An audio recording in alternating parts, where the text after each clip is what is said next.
गोवंश तस्करी करणाऱ्या वाहनाचा पाठलाग करणाऱ्या बजरंग दलाच्या कार्यकर्त्याची निर्घृण हत्या करण्यात आल्याने संपूर्ण परिसर हादरला आहे. सुकळी ता उमरखेड येथे शनिवारी मध्यरात्री घडलेल्या या थरारक घटनेने जिल्ह्यात प्रचंड तणाव निर्माण झाला असून हिंदुत्ववादी संघटनांनी आक्रमक भूमिका घेतली आहे. मृत तरुणाचे नाव गजानन मारुती सुरोशे राहा वडद मुडाणा असे असून ते बजरंग दलाचे सक्रिय कार्यकर्ते होते. त्यांच्या अकाली आणि हिंसक मृत्यूमुळे तालुक्यात शोककळा पसरली आहे. टोल नाक्यावरून सुरू झाला पाठलाग. माहितीनुसार यवतमाळ महागाव मार्गाने एक बोलेरो पिकअप वाहनात क्रम MH29BE 8915 मध्ये मोठ्या प्रमाणात गोवंश भरून कत्तलीसाठी उमरखेडच्या दिशेने नेण्यात येत होते. वाहनात 16 ते 17 गोवंश कोंबून नेण्यात येत असल्याचे कळते.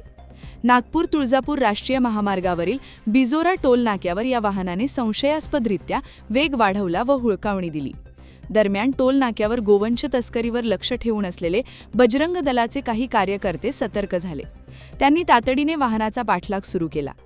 गजानन सुरोशे यांनीही आपल्या S-क्रॉफ क्रम MH12PT 34 मधून संशयित बोलेरोचा पाठलाग केला. सुकळी गावात सापळा रचून दगड लाकडांनी अमानुष मारहाण.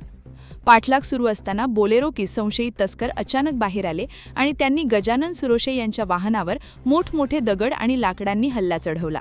अचानक झालेल्या या भीषण हल्ल्यात कारची मोठ्या प्रमाणात तोडफोड झाली. या संपूर्ण घटनाक्रमाचे CCTV फुटेज हाती आले असून एकूणच घटनाक्रम काळजाचा ठोका चुकविणारा आहे. भीषण दगडफेकीत गजानन सुरोशे गंभीर जखमी झाले. स्थानिक गावकऱ्यांनी त्यांना तातडीने उमरखेड येथील रुग्णालयात हलवण्याचा प्रयत्न केला, मात्र उपचारासाठी नेत असतानाच वाटेत त्यांचा मृत्यू झाला.